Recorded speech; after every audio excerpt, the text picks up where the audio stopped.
Hi, folks, and welcome to the latest episode of the Video Game Choo Choo podcast. I'm your host and number one ranked assassin, John. And with me this week is Sir Nile Motherfucker. Oh, I'm a sir now. Wow, okay. This is this is news to me, but thank you, I guess. I'll take it. And Rose, who is the leader of the United Assassination Association. Thank you. I was like, what the hell? It's just Rose. Yeah. No, there's a fucking... Gosh, I was trying... Yeah, like, that would have been honestly kind of funny. Like, I'm the number one ranked assassin. We've got Sir Nile over here, and here's Rose. I was making No More Heroes references. I know, thank you. Okay? Thank you. God, you gotta give me a second to finish it. All right. Allow me to introduce myself. Yeah, okay, so, no. So this week is the No More Heroes special. Because they put out a new No More Heroes game, and I could talk about it. And you're all going to have to let me do it. Because I said so. Okay. But no, really, I'm just really excited. It was a very fun thing to do. It was to review that game. I'm very happy about that. I mean, like, for real, if you had told me a couple years ago, John, you'd be reviewing the No More Heroes game, I'd be like, no. But I did it, and it's so crazy. And I liked it. That's just wild.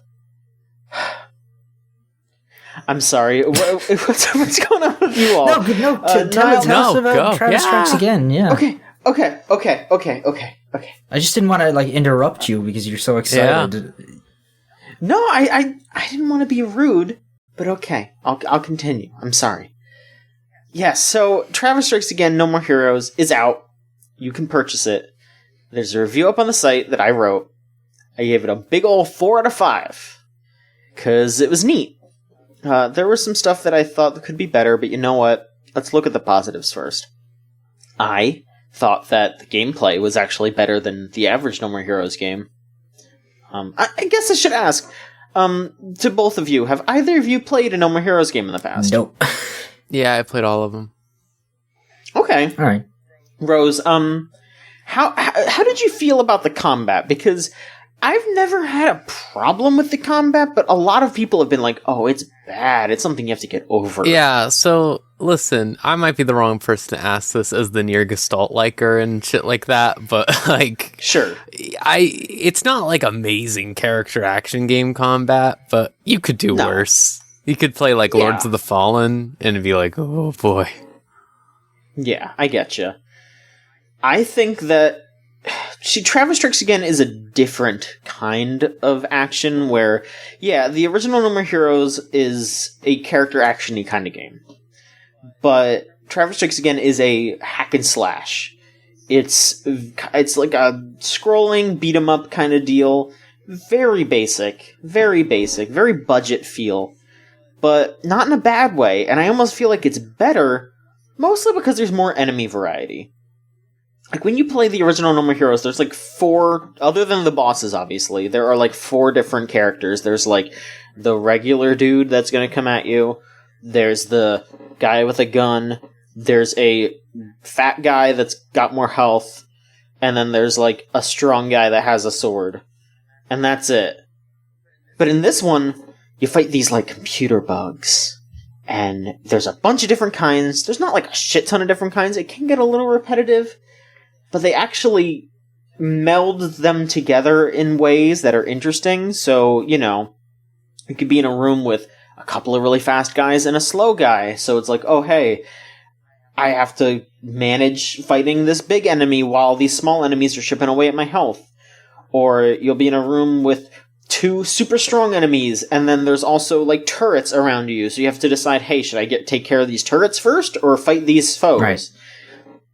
I really like how that's handled. I do feel like I'm jumping around a lot because I'm just like, they made another No More Heroes. So the story is not too interesting, but I like the writing, if that makes sense. The basic gist of it is that Travis has been trying to lay low after the events of 2. He's... and I don't know if this is... he has to get away from it all. I'll leave it at that. I don't want to spoil something that he just kind of drops near the beginning of the game that I don't think is true, but if it is, that's stupid as shit. But, not in a bad way, just like that no way. Right. But he needs to get away from it all. So he's just living in a trailer with his cat, playing Hotline Miami. And this dude bursts in his trailer. And this dude is Badman, who is the father of Bad Girl from No More Heroes 1. She's like the second to last boss. And he's pissed because Travis killed his daughter. So while they're fighting, they get sucked into a game console that Travis has, the Death Drive Mark II. And they fight their way out of the console, and they find out that if they collect all 6 of the death balls, they can have a wish. And Badman wants to collect all of them so he can wish Bad Girl back to life. And so it's just Dragon Ball. Is that so bad if he did that? Is she like actually... I can't remember anything about her. Was she really that bad? She was the one she was the one in the tutu with the bat, and she was... Yeah, all the like... yeah. She would like throw dudes in latex bondage gear at you. Right. Yeah. That was a wild battle. But, so you traverse through a couple of different worlds, and each of the worlds has a different kind of theme to it. Some of them work, some of them don't. And a lot of them honestly just feel like Suda liked something and wanted to make a reference to it. And honestly, that's the entire thrust of this game, I feel like, and I liked it, but that kind of depends on if you, like, care about what Suda51's into. Like, my main thesis of my review is that this game is Suda51, like, basically writing a letter to his fans and just being like, this is what I'm into lately, you should check it out. Because, Travis can wear a bunch of indie game shirts. He talks about Hotline Miami a ton. He straight up name drops the Unreal Engine a couple of times and talks about how Devolver Digital has been publishing a lot of good games lately. Like, straight up saying that in the game. But it doesn't feel gross because, like, if you just know Suda51, you know that when he's passionate about something, he means it. Right. And there's not just stuff to indie games, like he talks about some retro games. There's, a character makes a very standard but welcome reference to Naito from New Japan. Like, you're like, oh yeah, no, don't forget, Suda loves wrestling. It's just a lot of Suda talking about what he's into, and Suda talking about things that he wants to work on. Like, I can't spoil it because it's near the end, but they make very specific references to, oh hey, we want to work on these games. We want to make sequels to some games that you really like. And there's also a through line of why Suda, I feel like, likes indie games more than AAA games more, because I think he feels like indie games have more freedom, and he wants to be free to express himself and make sequels to games that he wants, but a lot of those games are tied up with other companies. Like, if he wants to make another No More Heroes, he has to go through Marvelous. If he wants to make a new Killer 7, he's got to go through Capcom. If he wants to make a new Shadows of the Damned, he's got to go through EA. There's so many hoops he has to jump through, but if he wants that kind of freedom that the indie devs have, but for bigger projects. And there's even points where he seems to advocate for better working conditions for game developers. Like, it's in a crass way, but you still feel like Suda doesn't want to see people suffer for art and would rather company mandates not stifle people's ideas. It's really interesting to hear that from somebody like Suda. I really, really enjoyed it.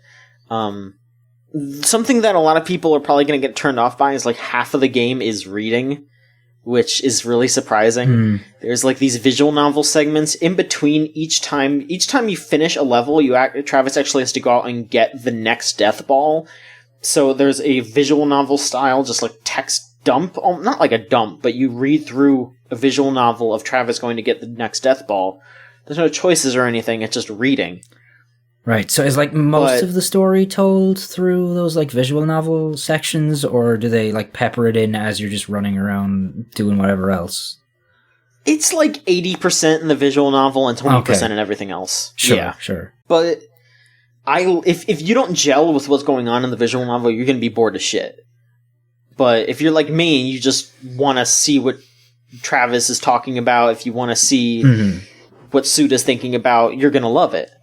But, just kind of be aware.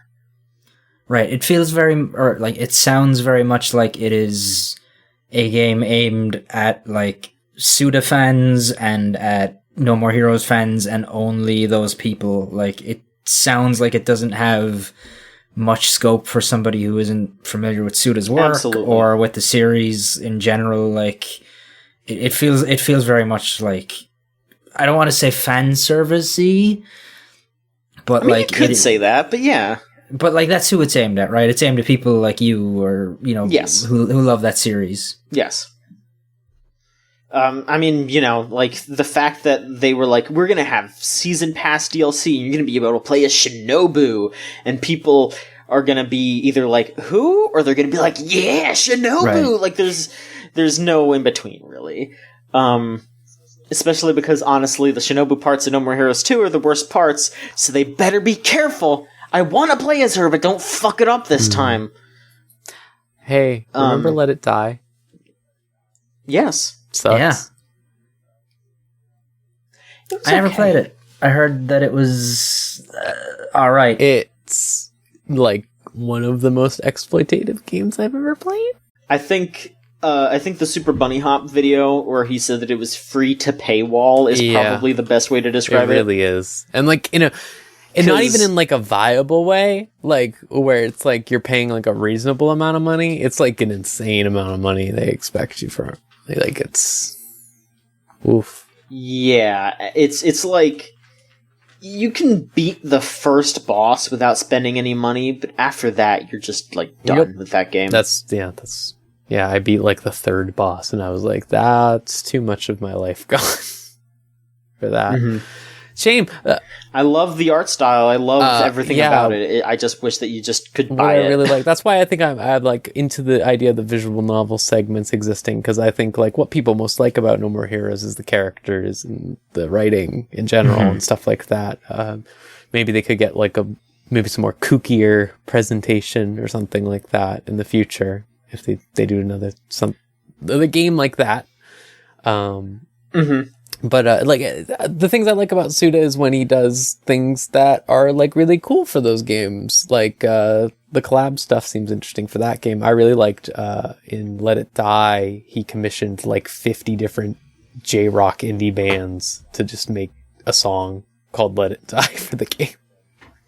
So there's like 50 songs called Let It Die, and they're all like really different. It's cool. Yeah, I like I said, Suda's at his best when he's just sharing something he really loves. Like, the second level of that game is about a serial killer in a suburban town, and you can just tell that Suda, while he was making Travis Strikes Again, watched Part 4 of JoJo. Like, you could just tell that's what he wanted to do. He was like, I want to make my own Kira. Good for him. Yeah. But yeah, it's a great game for Suda super fans, but otherwise you might not get much out of it. Is there any like talking skulls that turn into a motorcycle or anything like that in this one? I can neither confirm nor deny. Okay. Giant talking skull. I can neither confirm nor deny. Let's leave it at that. Okay. But yeah, that's I guess my piece about Travis Strikes Again. I'm very happy about that. It's getting me excited to see what's gonna be next for Suda. Let's say that. But yes, thanks for listening. Of course. I'm glad that you had a good time with it. For sure. So Rose, you got up to some business. Oh no, are you gonna let me do this now? Poor Niall over here. No, please go ahead. Yeah, so Final Fantasy XIV. They put out the Blue Mage that I've been waiting for forever. It's pretty good. Y'all know what a Blue Mage is? That's where you absorb powers, right? Yeah. Yeah, okay. I'm not super familiar with the older job-based Final Fantasies, but I know the basics of Blue Mage, or how it functions in those games. I don't know how it would work in an MMO, because that sounds like it could be super broken. So it is super broken. What they did is they made it a limited job. This is the first time they've done something like this, where you basically use it solo or in parties where people know what the fuck they're getting into. So it's you can't just do matchmaking with it or anything like that, but you can still do the content. You just have to party up with people. But yeah, it's you go around and you get hit by monsters a bunch, and then you see them do a fancy move, and then you kill them and you get the fancy move. There's 50 moves so far. They said they're adding 70 more within this year. It's pretty fun. It's pretty wild. They really went out of their way to Final Fantasy XIV's crazy presentation game. Everything always looks really good. So now you get to just do a bunch of stuff that looks really cool that bosses are doing. So that's pretty fun. It's aesthetically speaking, really bizarre because so Blue Mage is usually just in Final Fantasy V. It's just jobs that just existed back then, because this is the SNES era. Era, even, I guess, for 5. No, that was SNES. 5 was SNES. That would have been Super Nintendo, yeah. But that was just back when they were just this job exists. I don't fucking know. You just going out there doing shit. And then, obviously later Final Fantasy were let me give you the lore behind why these people do these things. And they never did that for Blue Mage. It was just sort of man, people are just Blue Mages, you know? And they never really had a cohesive thing. In Final Fantasy 11, that's what I played, was Blue Mage. And they were the CIA for this desert empire thing. And also they all talked like Dark Souls NPCs, and it was really fucking you just go around to all these people who are doing the fucking I don't know, throwing cactar needles everywhere and being whoa, look at that. And then they go soon you'll understand what it means to lose your sanity. Ha ha ha ha ha ha ha. And it's dude, you're throwing up everywhere. What is this? This isn't crazy. You're not tapping into the darkness. You're just throwing one of the main moves Blue Mages have in 11 for references to make this more ridiculous is you summon a carrot in front of you and eat it. It's just you're doing shit like that and all this other stupid shit. You're throwing fish at people and these guys are all you'll understand. But Final Fantasy XIV, you're a showman. You're the dude who teaches you to become a Blue Mage is a grifter. Sounds about right. And he's just going around trying to trick people into being Blue Mages because he's just no one will get how to be a Blue Mage. They'll just get hit by attacks and die. This will be great. I'll just get a ton of money and never have any consequences. And then he gets consequences, and they're we're gonna never arrest have you. any consequences, except for all these dead people. No one would blood on his know. hands, They signed a waiver. It's fine.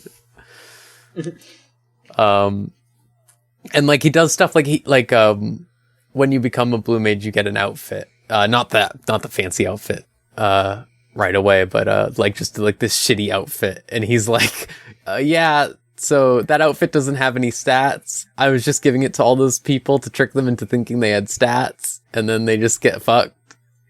And it's And then so after he gets arrested, he's forced to fight in an arena for money, because he still needs money.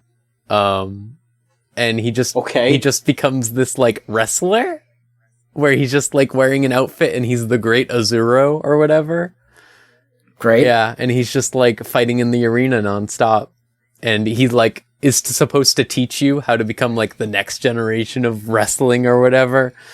And instead, he just keeps making you do missions where it's like you kill like a bee, and he's like, "Yeah, great job, kid." And then some guy comes up and goes, "Thanks for killing that bee. Here's the money, dude." And he's like, "Yeah, sick." And you're just like, "Well, okay, fuck you too." It's just fun. I don't know. It's really, it has a couple problems because, like I said, you can't matchmake, right? So Right. that's not as big of a deal because there is systems like there's a party finder in the game where you just put up like a wall of text that's like, "Hey, I want to do this," and then people fill in slots and stuff like that. But they made like half of the spells you have to get from content you would pretty easily matchmake for. So that's kind of like, all right, well, this is going to be a bit of a fucker to get everything. I'm going to have to like make these party requests every single time. And there's a % chance to learn the spell. It's not every single time you see it. Yeah. So like eventually it's just like, all right, so how many times am I going to have to make this specific party for this specific thing? And that's kind of frustrating. But it's cool. It's interesting because Final Fantasy XIV is kind of like a very cowardly game, as weird that is to say, where it's like, we want everything to be super balanced, super like set up to be like the most accessible common denominator type thing, where it's like nothing's too crazy, so we don't have to balance everything like specifically around this one concept and stuff like that. So it's nice to see them actually try something. I'll be interested to see where they go with that limited job system, because they said they were going to do more stuff with it, like a Beastmaster or something. But yeah, I'm just happy because it means like now every time there's announcements for Final Fantasy XIV, I don't have to be like, "Well, that's great, but where's Blue Mage, you motherfuckers?" Like I've been doing for like 4 years. You're like the equivalent of when EA announce anything and everyone's like, "Where's Skate 4?" Exactly. Like, I'm the people who are like, "Where's the Raimi suit, guys? Come on." Like, ugh. But yeah, now I'm not that anymore. I'm happy. I have like a fancy outfit. It's great. And the only other thing I'll say is that the story for Final Fantasy XIV is so weird. Because this last patch had like this round table discussion with the evil empire, where the evil emperor was like explaining all the flaws in society, and then he just went, the way we're going to solve this and defeat the real villains is through eugenics. And everyone was like, great. Wow. Yeah, Jesus. It was like, what a jump. All right, great. This is great. And and they just ended the story after that. I feel like that's not the first time a bad guy in a Final Fantasy game has been like eugenics. Like I feel like that's like that's kind of like Sephiroth's endgame to an extent. Yeah, and I don't know why they go to it so much, but it's like also like the most wild thing about that is there are enough moving parts in Final Fantasy XIV already. We do not need like this dude to have this extra layer of also he wants eugenics. Also, he's like talking about the perfect race now. Like, great. Whew. All right, Final Fantasy. Thanks. All right, Final Fantasy still exists. It still exists and probably will forever because it makes Square Enix all their money. So, Niall, is there anything that you want to go in on this week? Yeah, I played some stuff. Let's see. The first thing I played was a game called Bright Memory, which is like a kind of really fucking cool thing. It's made by one dude who is making it in his spare time. Oh, yeah. It's like it looks and feels like a AAA, like, first-person shooter, despite the fact that it is made by one person, which is, like, wild. And it's basically, like, this dude in China who is like, I work as a game developer, and I hate the games that we make, so I decided to make a game that I would like to play. and he just made this really fucking good, like, first-person shooter with so many things in it, and like it's like kind of parkour based and movement based, and also like sort of melee based, and there's like weird bullshit going on, like you hit the like EMP button and everyone goes flying, and then you like can teleport into the sky and slash people up with your sword and shoot people from like while you're in the air, and as you shoot them in the air you will stay in the air until you stop shooting them. It's like, it's wild. Like it is the kind of game that's sort of like, when you think about a game made by one person, you sort of typically get a certain idea of what that probably looks like in your head. Mm-hmm. So to see a game that like is somehow on like par visually, like, and in production with like what you would expect from maybe not a Call of Duty or something, but like from a big studio game. Like a Bulletstorm. Yeah, like a Bulletstorm. That's a good comparison. Like, it's kind of wild. Like, it's a really fucking good video game. And it actually feels a lot like Bulletstorm, except... Yeah, except you know, that not saying dick jokes every 5 seconds, I imagine. Yeah, there's no shoehorning in of Duke Nukem, but it has the same sort of... Yet. Yeah, I would love to hear John St. John, like, speaking Chinese, trying to, like... Oh, hell yeah. Because it's all in Mandarin at the moment. Like, there's subtitles and stuff in English, but, like, it's clearly, like, machine translated. Like, I think... Like, he has been pretty upfront saying, like, I hope if this game, like, makes enough money, I can hire a translator and quit my job and, like, hire a team. So I hope that happens, because this is a really, really good game. Yeah. It's pretty short. He's gonna need a Chinese text converter. Pretty much, yeah. He's gonna get John St. John to just... Master translator John St. John. Yeah. For his words. Yeah, but, yeah, it's... Bulletstorm is a good comparison for it. I think it's probably better than Bulletstorm. Good. But well, that's good. Yeah, like Bulletstorm's not great, but no, cool concept. Which I'm glad someone else has actually done it now. Like, there needs to be more wacky first-person shooters. Yeah, like it's way more anime than, you know, Bulletstorm is, but it's taking a lot of those concepts. And the one thing that I worry, like, a lot about with that game is... Because he's put out episode 1, and he's, like, talking about making more, and that's all well and good, but I feel like you can really tell that this is somebody's, like, dream project that they are making by themselves, because it is so full of just everything.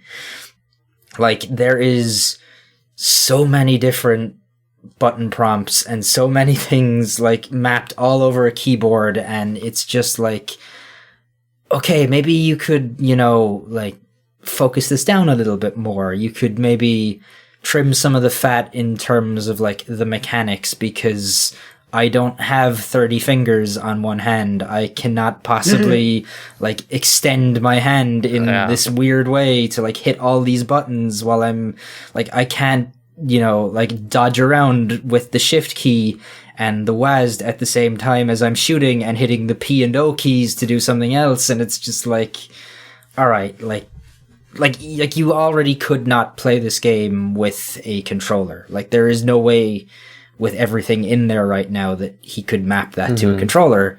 So you kind of want to be like, just like, I know this is your dream thing, man, but like, maybe like trim it just a little bit, you know? Yeah, chill the ambition a little. Like, just a little. Yeah, it's like pure unfiltered ambition, which is cool, but it's also like a lot to take in. It reminds me of that game that came out when it was like a little bit after Final Fantasy 15 came out, and that was that, you know what I'm talking about? That game that looks like Final Fantasy 15 that was made by like 2 Korean dudes, I think. Oh, I can't think of the name. It was like Lost Soul or something like that. I can't think of the name. Let me see if I can find it. But it was like that. Like, that same exact thing where it's like, wow, this looks crazy good considering like this is made by 2 people or whatever it was. Yeah, Lost Soul Aside, I think. Lost Soul Aside, yeah, that's it. Yeah, that's the same thing that I think of. Is one man, one Korean developer. But yeah, that's the thing that's been getting me recently. You said how like, it looks like a AAA. Indie games have been eating AAA games lunch so hard recently. Yeah. In terms of like making them just look absolutely awful. Cause it's like, I was watching, this is a bit of a tangent. I was watching a Siskel and Ebert because I'm old. Right. And they were talking about, Siskel was saying like, this movie is like, it's pretty good or whatever. Roger Ebert was saying like, no, I don't think like you can say like this movie that costs like millions and millions of dollars is good when you compare it to like this film we saw at a film festival that costs like $1,000 or whatever like that. Right. Like how can you compare the two? It's the same thing with games. That's kind of where I'm at recently. It's like, yeah, it's been getting there.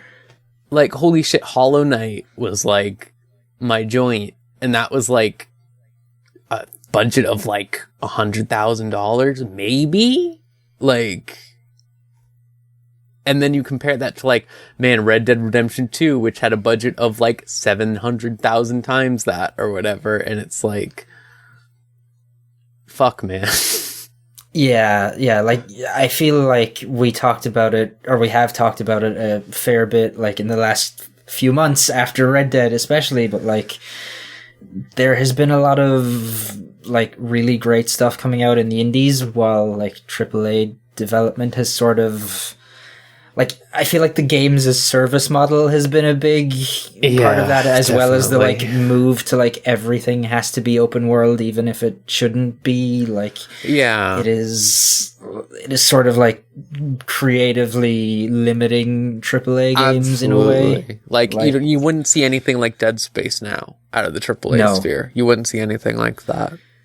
Yeah, I mean, like, EA has straight up been like, yeah, Dead Space, like, they shut Visceral down because they're like, Dead Space didn't sell any, like, Dead Space only sold a couple million copies. Yeah. Like Capcom out there constantly saying, like, nothing is enough, Square Enix saying nothing is enough ever, like, yeah, like, all the best stuff is coming through indie stuff, and it's nice to see now that, like, AAA stuff really, like, has to get its shit together, because indies are now, like, coming to eat this part of their lunch too. Yep. Like, when it comes to the spectacle side of things, I guess. Yeah, it's just, damn. I won't complain too much. I wish that the AAA games could be better, I guess, but, like, hey. Yeah. As long as someone's doing it, you know? As long as someone's out there making the good stuff. Pushing the medium forward. Thank you so much, folks. Some good check-ins there. We're all glad to hear that there's some good games out there right now. Yeah, I'm real glad that we're catching up on the good content, though. Speaking of the good content, folks. Yeah. Y'all hear about the Celeste game? Hell yeah, we did. It's good. Yeah, it's a good game. It's very good. It's very good. Some might say. Yeah, some might, but me, I'm a couple of levels in. So I started playing it right around when I got Travis Strikes Again, because I'm gonna shout this dude out, because this is extremely nice, out of nowhere, and I just, it was really nice of this guy. His Twitter is @RAPHTX, RAPHTX. He's a fighting game commentator, actually. He just tweeted out, "Hey, next 5 people that like this tweet, I'll buy Celeste for you," because it was during the Celeste speedrun at Awesome Games Done Quick. And I hopped on that shit because I was like, "Hey, I want to play Celeste," and you sent it to me, and it was extremely nice. So, Raph, I don't know if you'll hear this. Maybe I'll just link it to him, because he did say that he wanted to hear people talk about the game. So, thank you so much. You're a saint. Thank you. Yeah, so I was kind of jumping between the two games, so I didn't get too far into Celeste, but now it's like basically my my main game that I'm playing right now. And boy, oh boy, is it really good! Ugh. It really is. I mean, I'm not somebody who really likes that style of game, and even I came away from Celeste being like, this is really fucking good. Yeah.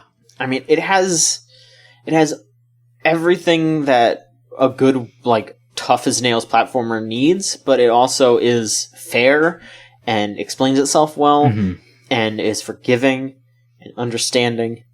And I mean, it goes along with what the story of the game is too. Like, it's hard, but it's almost like it's there for you, you know? Like, it's a game about anxiety, but it's a game about anxiety with support.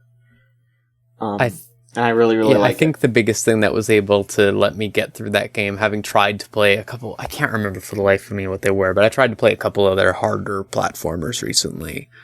And it's the fucking thing where when you die, you just start at the beginning of the room. You just start at the beginning of the room. There's no checkpoints or whatever. You just start at the beginning of the room. It makes everything so much easier. Like, I don't know why every platformer isn't like that. Yeah, it definitely, like, cuts out, like, the need to backtrack a lot, which is a big thing with those fucking video games. Yeah. Like, just that feeling of, like, oh, I lost all this progress is, like, enough usually to make me go, I don't want to play this anymore. I'm done. I remember what it was. It was, Time Spinners, Metroidvania. Oh, right, yes. Yeah, I tried to play that, and I died, like, 8 screens in or something after doing, like, a bunch of puzzles, and it just took me back to the beginning, and I just had to redo it all, and I was like, no, how about that? And I just have not gone back to that game since that. It's, there's nothing in that game that's really disheartening, I think, is what it has in its favor. Yeah, there's, like, It almost feels weird to say about a game like about anxiety and depression, but there's a hopefulness to Celeste, I think, like that just keeps driving you forward when you're playing it. It's a great game, and the music's bangers, all bangers. Yeah, all top tier songs, smooth controls. Like, you really feel like you're learning when you learn. Like, I always can actually chart my progress in that game. You don't really feel that with a lot of games. Like, you know, it's usually a really slow process, but with Celeste, it's just like, all right, I'm going to try this jump. All right, I'm going to try this jump a little differently. Okay, now I got it.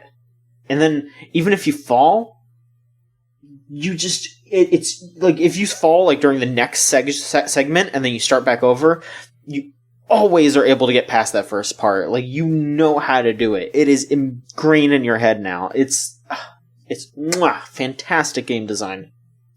Fantastic. Really good game. But I guess I will shout out one more title real quick. Humble Bundle released some games for free like a few weeks ago. They put out those Lego Lord of the Rings games. You saw why, right? Yeah, because they got taken off the store. So funny. That's like, oh fuck, take it all down with them, guys. I mean, honestly, I'm glad that they actually like just gave it away instead of like just putting it on sale or whatever. That was good of them. But those games are actually fun. Yeah, I feel like my problem with the Lego games was I played too many of them, you know, back to back when they were first coming out, because they were still a novelty, and then I was just like, I don't want to play these ever again. I don't want to see a single stud. Wow. I played like the Lego Star Wars ones when those came out when I was like really young, but I didn't play any more of them after that. But God, yeah, I'm just it's stupid as shit. Like, I just like running around as Frodo punching plants. You can like I just have the whole Fellowship right now. I just got past the Mines of Moria. That's pretty exciting. Also, I guess I will publicly reveal this. I I'm like subconsciously a Lord of the Rings nerd. All right. I Subconsciously? How do you mean subconsciously? Like, my mom's second husband was really into Lord of the Rings and would watch it all the time. And like I watched it a few times here and there when I was younger, but like I don't like, you know, I'm not like one of those people that's like, yeah, I really love Lord of the Rings. But if you like asked me something about Lord of the Rings, there's like a good like 70% chance I would be able to get the right answer. what's the name of the elf man with the white hair and he has the bow and arrow? Do you mean Legolas There or go. like Well one done, of you his did it. friends? I was literally going to say Will Turner because I crossed some streams in my brain. It was real bad. I was like, oh, Niall, don't you know? Now, there's other white-haired characters. There's, of course, you got Saruman, who is the wizard, who's the leader of the wizard, like, community. But then Gandalf fights him in the big tower, and they're, like, old men, like, slap fighting, and it's crazy as shit. But Saruman is Sauron's, like, mind prisoner or some shit, which is so like, why did they name him Saruman? Like, it's He's like a Pokemon. they have the main villain Sauron. It's like his name's Sauron, and then Sauron is in charge of Sauron. Like, could have come up with something else. Listen, I don't know. he was coming up with so much shit back then. He was, and he was really busy being racist too. So you know, it takes up a lot of your time. Look, Lord of the Rings is weird as shit. Yeah. All right. No fucking Frodo's. It was originally Bilbo's sword, Sting, that glows blue when there's orcs around. Just like the wrestler. Yeah, he glows blue when there's orcs around. Yeah, that was a weird gimmick for a while. I don't know. Yeah, I was about to say I don't know if you should call Hulk Hogan an orc, but like I feel like that's maybe If he the got right mad about it, word. that'd make it really funny. I don't know. Yeah, Not an orc no more, brother. HH. yeah. But yeah, those are fun games. If you just grabbed the codes, you know, while they were free and humble, do yourself a favor and try the games out. They're fun. Like, don't expect anything too amazing because they are like kids games, but you know, give them a shot. They're fun. Rose, is there anything else that you want to catch us up on? Yeah, perhaps? so I have a couple things. First of all, I will say this because I forgot completely. So the Game Fuel came, my pre-ordered Game Fuel came. It's actually quite different from the usual blend. What flavor did you get? So I actually have tried almost all of them, but my crate is of citrus cherry burst. Right. Okay. Sounds good. Yeah, so it's pretty good. It tastes... So this one, more than normal Game Fuel, tastes a little more like cough syrup. Just a little bit. It's still good. It's still good, I should say this. The resealable can tech is legitimately and earnestly, 100% unironically, amazing. I cannot believe that more cans have not done this, because it lets you drink the horrible, like, viscous acid nightmare that is a Mountain Dew over a longer period of time while it retains its pop, its freshness. I don't know what the fuck the tactile grip thing is that they were going on about, because like there's just this one part of the can that's textured like really weird, and like it's not like helping you hold it more or anything. It's just fucking weird. But yeah, it's an energy drink basically now, as opposed to like before where it's a soda. Like it's very much that sort of, like, it has fruit juice in it. It doesn't actually have that much caffeine. It has like some vitamins and stuff on it. As you might have seen on the box, the giant crate that I got, it just says vitamin A and B like charged or some bullshit. I don't fucking know.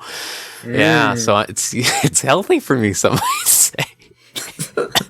Oh, no, it's not healthy for you. It's not healthy for you. But yeah, it's pretty good. I also had the tropical one. I actually liked this one. When they re-ran Game Fuel like 2 years ago, they didn't have the normal version. They just had this tropical one. I think that was for Titanfall 2. It was actually like, I hated it when it was that, because it was still, like, soda-y. But, like, this is an energy drink, and it tastes like the tropical stuff. Like, it's pretty good. It tastes like very, like white grape juice, if you've ever had that. Or, like, Sure. With, like, a bit of mango in it. It's pretty nice. The horrible one that I can't recommend because you will die is powered up, or it's like supercharged original dew flavor, which is just normal Mountain Dew, but I don't know, they poured 3 more batteries into it or something. Like, it will kill you. It will kill you. I haven't tried the berry one yet. I'm interested because I think that could lend itself pretty well to this new format of drink. But yeah, that's just the Game Fuel check-in real quick. Thanks, everyone. I have to check out the Division 2 beta that was included by law. Because nothing I don't know if you do. Nothing says Game Fuel like whatever no politics fascism or whatever it was. I forget. Yeah. Yeah, that's the Game Fuel check-in. And then do you want to talk about news, John? Like, should I talk about the news? Look, I'm just shocked that you don't have a, 2,000 word written thing already about the Game Fuel. Since you've gotten that in your system, you've been, going nonstop. Yeah.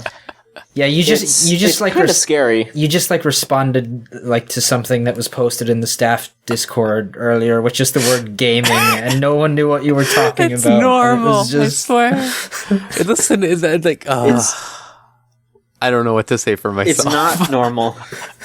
No. This is just how it goes. When Final Fantasy, when it's so it was oh, is anyone doing anything? Instead of saying, is anyone doing anything? Someone just says, gaming, ? And everyone was just how are my gamers doing today? And it's just that's how we all talk. There was no question mark. Well, yeah, because I was gaming. Hell yeah, here we go. The game is on. Niall's gonna be on the podcast. Fuck yeah. I don't. All right, look. You could talk about your news, sure. You know what, John? Maybe it's us that's just maybe the two of us are just just disconnected from. Yeah, we're the fake we're the fucked gamers up ones. here. Yeah, and, Rose is on some shit. I'm out here. You seen my gamer score? It's off the charts. Yeah, Rose is sponsored by. Is Mountain Dew a Pepsi drink? Do we need to? Yes. Here, I'll check my can. To thank Pepsi for the last 20 minutes of the show. My can just says prepared by Epic Enterprises. Fuck off. Is it Pepsi or is it just Mountain Dew? I don't know. It doesn't say Pepsi anywhere. Epic Enterprises. Oh, nope. Under the authority of PepsiCo. There you go. So it is Pepsi.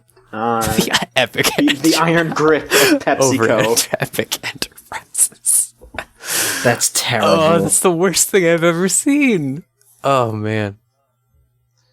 Someone save us, please. Well, you know who won't be saving you? The Star Wars game that was being developed by EA. The open world Star Wars game. Yeah. If you remember, this was the one that was worked on by Visceral. And then they were like, oh, well, Visceral's dead, so what's happening with that game? And then a couple months later, they were like, oh, now it's over here somewhere else.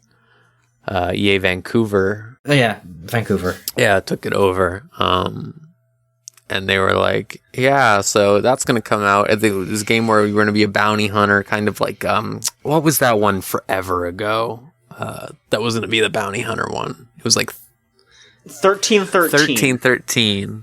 I almost said 1337, and that would have been really funny, and you would really know the gaming juice was in my blood then, if I said that. Yeah, 1313 was supposed to be a Boba Fett game, but these games were just about quote-unquote scoundrels. Yeah, Han Solo. Not about Han Solo, but characters like Han Solo.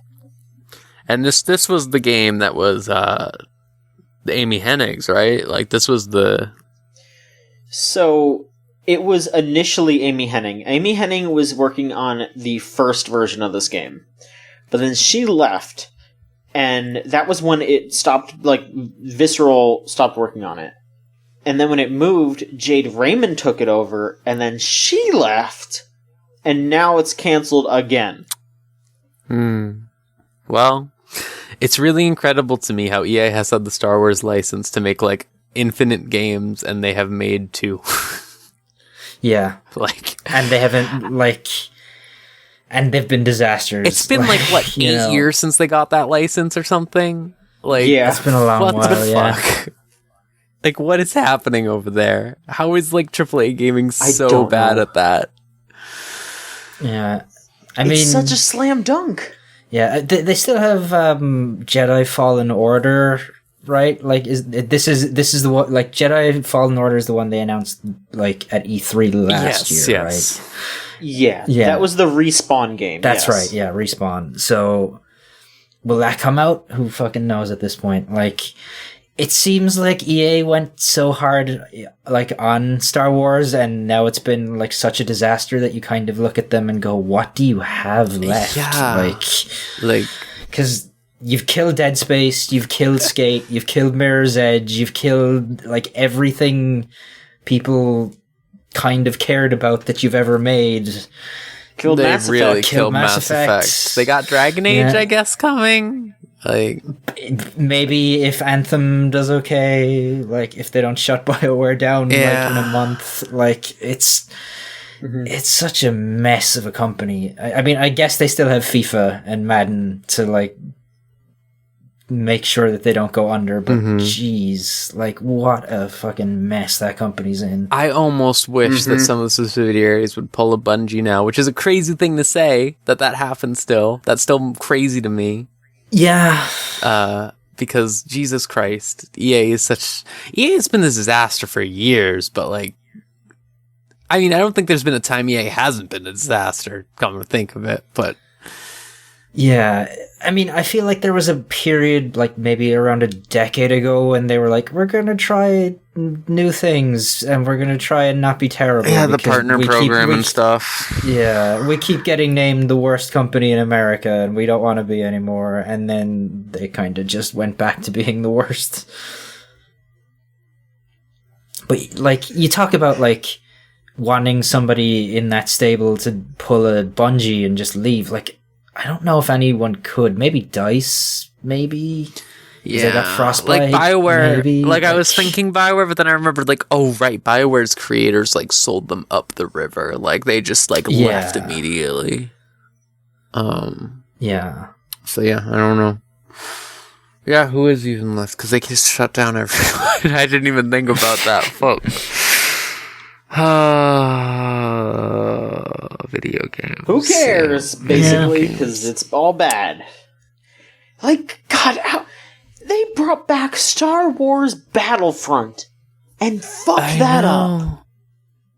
It's unbelievable. Unbelievable. Everything with them and Activision, the other big AAA gaming, is like right now is like, so like they don't know what they're doing. They are legitimately, like, everyone has always said for years and years, like, that the obvious thing is that they're just riding the easy money trains when they come. Like, they just don't care about any of the consequences and stuff like that. But even now, it's like they're not even trying to do that. Like, Activision was able to keep it up year after year because they kept chasing those trends really well. Like, you had COD, you had Guitar Hero, you had, like, the skating games and stuff like that. Like, they were able to, like, you had Overwatch. Yeah. Like, even, like, more recently. Yeah, like, they were able to get in on those trends before they kicked off, or, like, as they were kicking off, and ride them out. But, like, right now, like, holy shit, like, Blizzard is floundering pretty bad at the moment, like, with regards to, like WoW's doing bad. Overwatch isn't doing great. Yeah, Overwatch is, like, probably doing okay, and Diablo is like Diablo, and it will always be fine, and Hearthstone is like okay, but you kind of like look at Activision as a whole, and you're like, you kind of don't have anything either. They also just like shut down Heroes of the Storm, or like stopped developing, and like and it's half of Blizzard's upper management have left over the last 2 years. Like now it's like they put the fucking dude who made Star Wars Galaxies in charge of Blizzard. Like, excuse me. and it just seems like a real mess. Like Yeah. it's breaking up in a way that I did not expect. I guess they're always finding new and exciting ways to surprise me. Yeah, Absolutely. It sort of feels like companies like that are kind of moving away from the old model of like putting out like 4 or 5 big games a year and are trying to like transition to, well, what if we put out like maybe 2 games a year and just monetize them forever, like without like thinking about how there's a finite amount of players and, you know, like with games as service things, like the minute you start fucking with people, they're gonna start leaving, like they did with Destiny and Star Wars Battlefront and like all these other games that are falling apart because of shitty business practices. So it's just like, I don't know. Mm-hmm. I just want the AAA industry to crash and burn. That's all I want now. Like I want it to have to get to a situation where it's able to really reset almost and like let people start making unions, let people start like actually like considering what are the regulations we should have for this industry. Anything, please. Please. Absolutely. Divine intervention is needed. Yeah, it is unsustainable as unsustainable gets right now. Like, it feels like a bubble is about to burst, basically. And has for, like, the last year or so. Like, it feels like we're getting there. It's insane. It's just so crazy to me that, like, the AAA industry is so desperate to chase after, like, we need to prove we're legit. We need to prove that we're, like, a real industry. We need to do all this. And then it's like, well, we don't want to do that by having the regulations all the other industries have. Also, we make more money than all of those, but for some reason that's not enough. Yeah.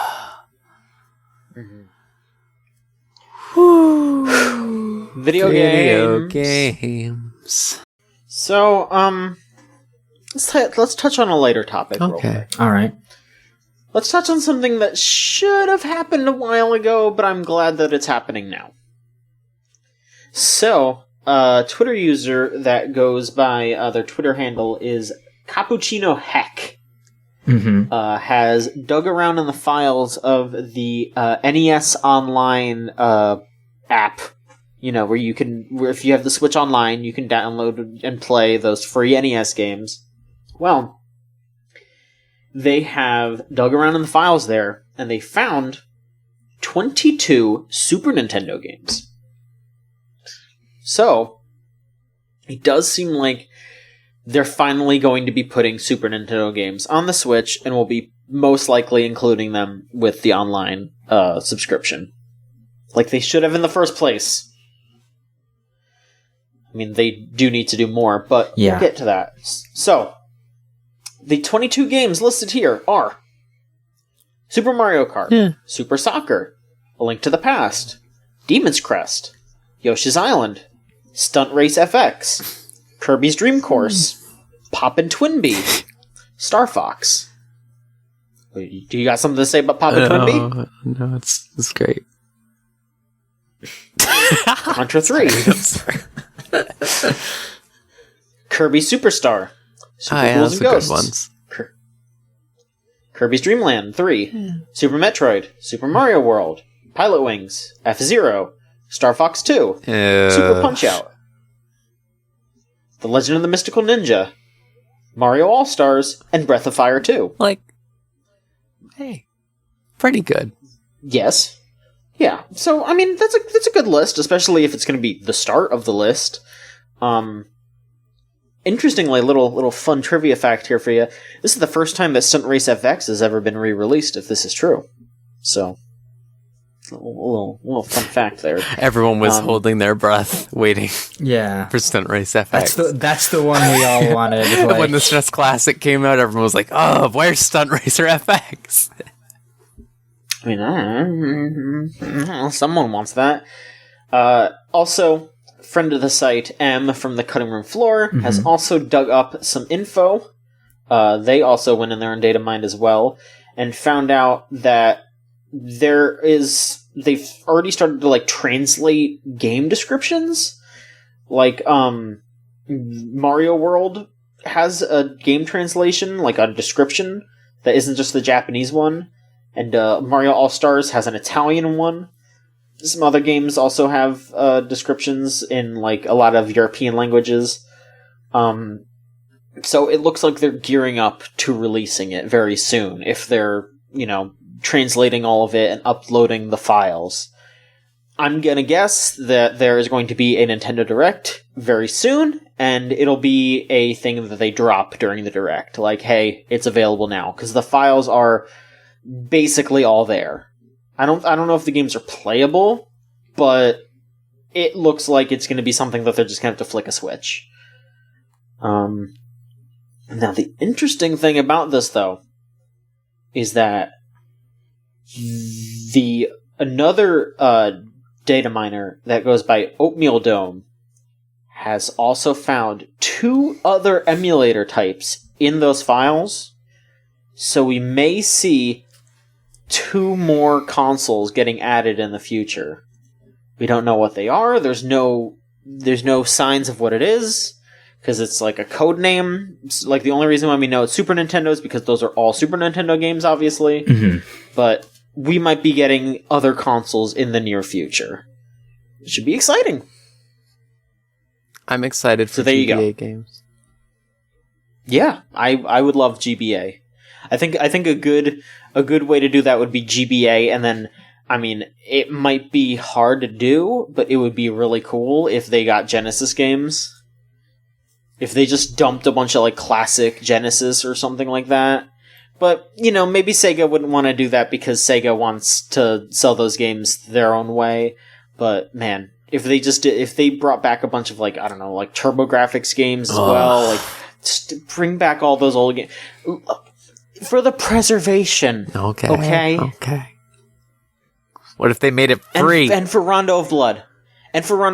Yes, for free, though. For Rondo of Blood. Rondo of Blood is good.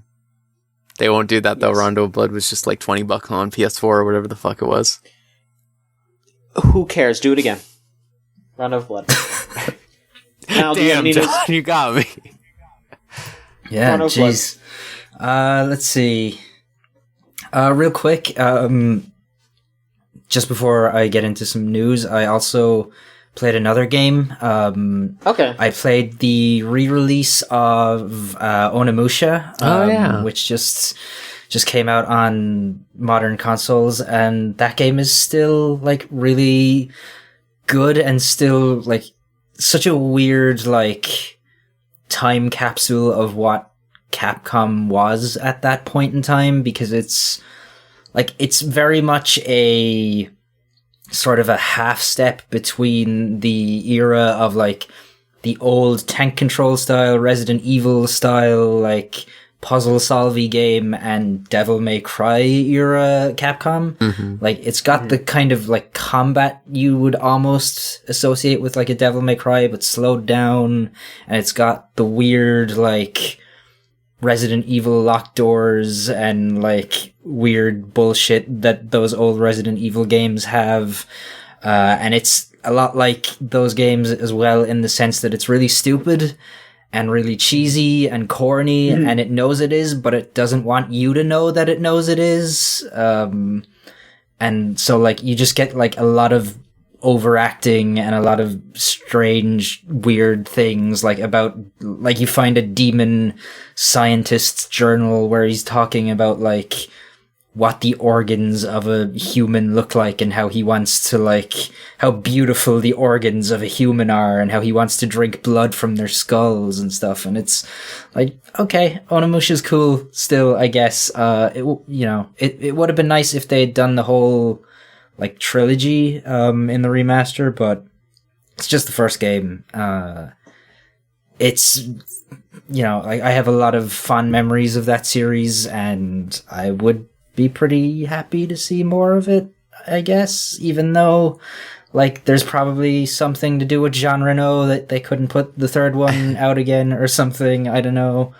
But like those games are such unique, strange little things that are, like I said, like such weird time capsules of Capcom and what Capcom used to be.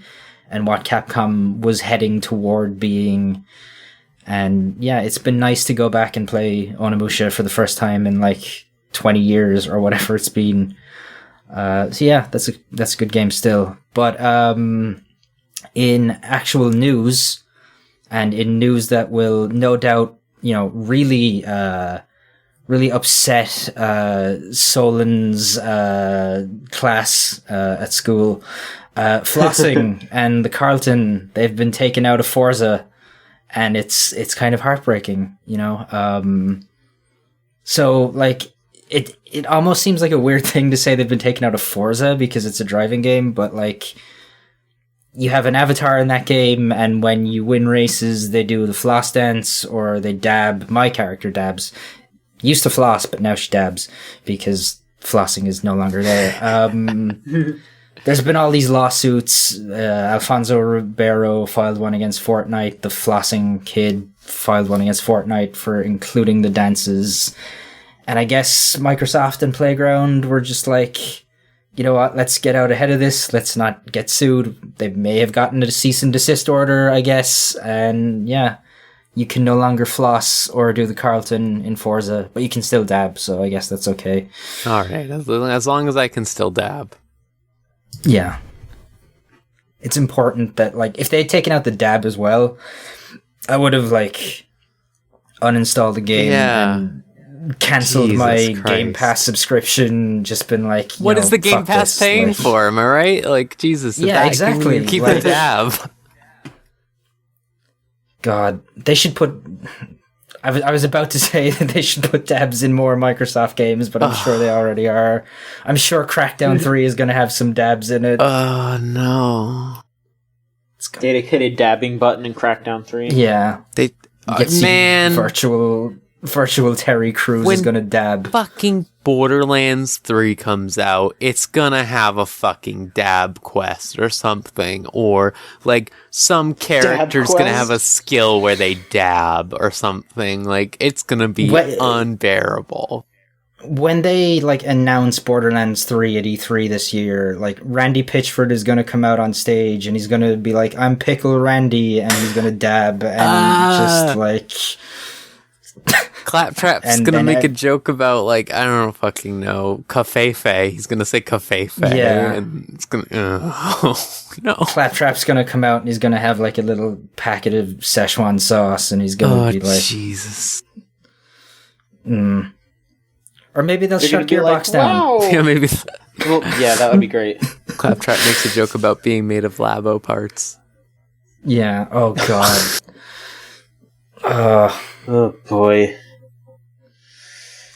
Claptrap is gonna enough. Like Pokemon Go to Borderlands 3. Pokemon Go to the polls, kids! I'm Claptrap! Oh boy. Rose, is there anything else you wanna bring up sure. this week? We're still on the news train, so let me say real quick. So there's been this big fiasco this week over Assassin's Creed Odyssey. Yeah. Mm-hmm. Where in the DLC expansion, the first one, is it the first of a few DLCs, I believe? Something like that. I think it's the first, yeah. They are forcing your character, regardless of whatever choices you made in the game, because a big thing with Odyssey was they let you be gay. And regardless of whatever the fuck you did in actual Odyssey, the main character gets married and has a kid.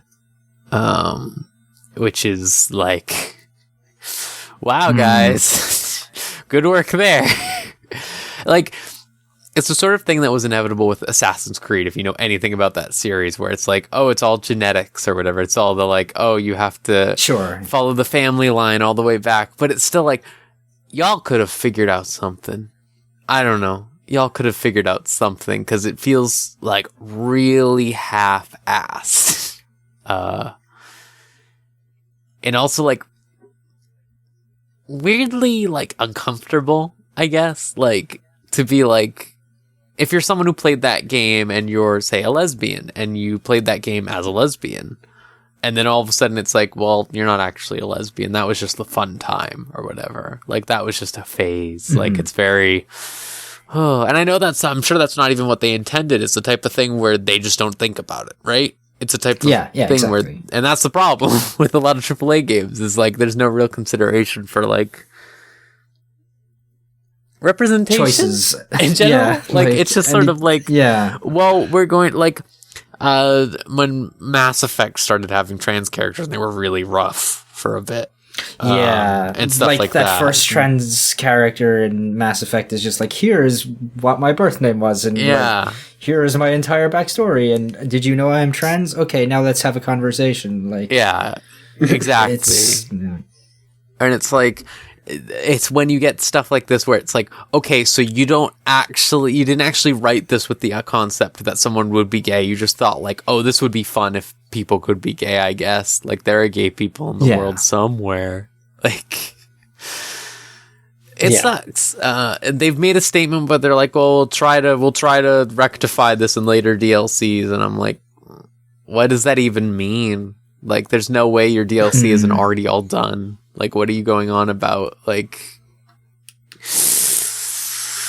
Ubisoft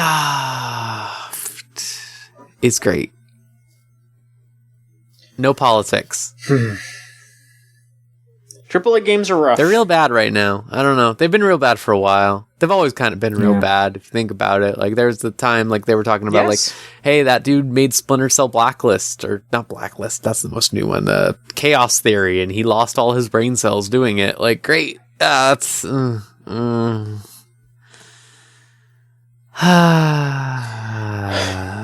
don't know. How do these small indie teams manage it? I don't understand. How can they manage to not, like, overwork their, like, all the people working on them and make them, like, want to die?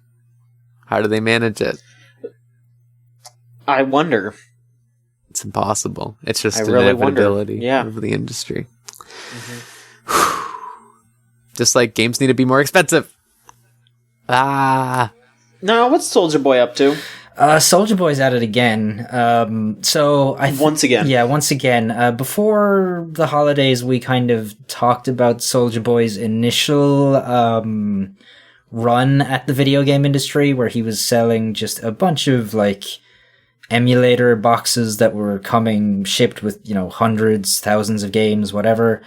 And then around, like, I think it was like the week between Christmas and New Year's, he was really like, he was out there using some, let's call it hateful, language on Twitter about, the people who were criticizing him and saying, I believe this is a direct quote from him, Nintendo ain't gonna do shit because they can't. And then, like, literally, like, 12 hours later, Nintendo had forced him to take everything down. And then last week, or not even last week, earlier this week, Soulja Boy put up some new consoles and was basically like, I'm back, I'm doing this again. And he wasn't advertising these as having, like, he first put up one that was basically a PS Vita looking thing, and it wasn't advertised as having any games on it, but there were people on YouTube being like, no, this thing comes with like 200 games on it. I have it. I bought it off AliExpress like 6 months ago. He can't do this. And then Soulja Boy responded by basically putting up another one, which he advertised as having like 800,000 video games pre-installed on it. And everyone was like, dude, did you like learn nothing? And then Soulja Boy was out there talking about how he was going to be a billionaire off this stuff. And then next thing you know, his entire like Soulja Watch store where he's got all this stuff on it was mysteriously offline. And then just yesterday, or I think it was yesterday, maybe it was actually this morning now that I think about it, he was out there on Twitter being like, my store got hacked. It, like, my ex, like, cameraman or whatever hacked me and took my store down. So, like, that's his current excuse as to why the store is down. It may or may not be true. I don't know. But at some point, Soulja Boy's gotta, like, realize that what he's doing is illegal, right? Like, he's got to have someone tell him. Yeah, exactly. Someone needs to tell him. Well, I think enough people have probably told him at this point. Now that I think about it, he needs to tell himself. Yeah, like he was out there being very, very confident before the first, like, takedown and cease and desist that everything was legally licensed to him. He was out there saying he had partnered with Ubisoft.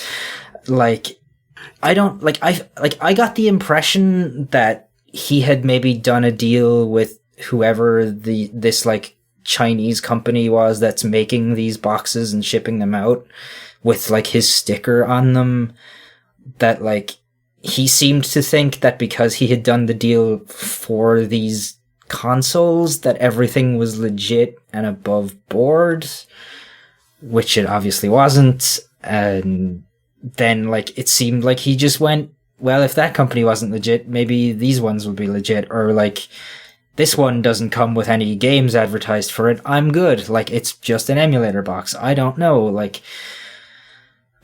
this is gonna get messier and messier, I feel like, because he seems very determined to succeed in video games without really, like, having much of a grasp on the business of video games.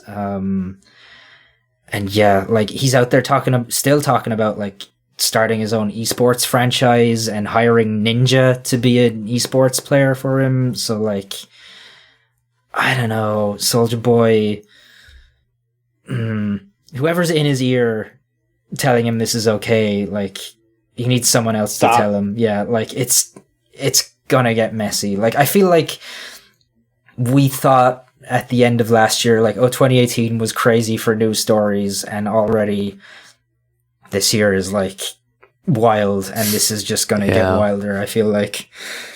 It's been 2.5 weeks, please. Yeah. Please, Soulja Boy, we know you listen.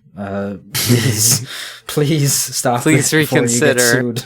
Yeah. For your own good, Soulja Boy. Nintendo is litigious at the best of times. Like, So yeah, that's the Soulja Boy minute for this week. We'll see next week. Yeah. That's not even a joke. Yeah, I know. Yeah, it's probably not. Like, next week, Soulja Boy partners with Gearbox for Borderlands 3. Oh boy. Starring Soulja Boy. Soulja Lands. Soulja Lands. There we go. There. Oh.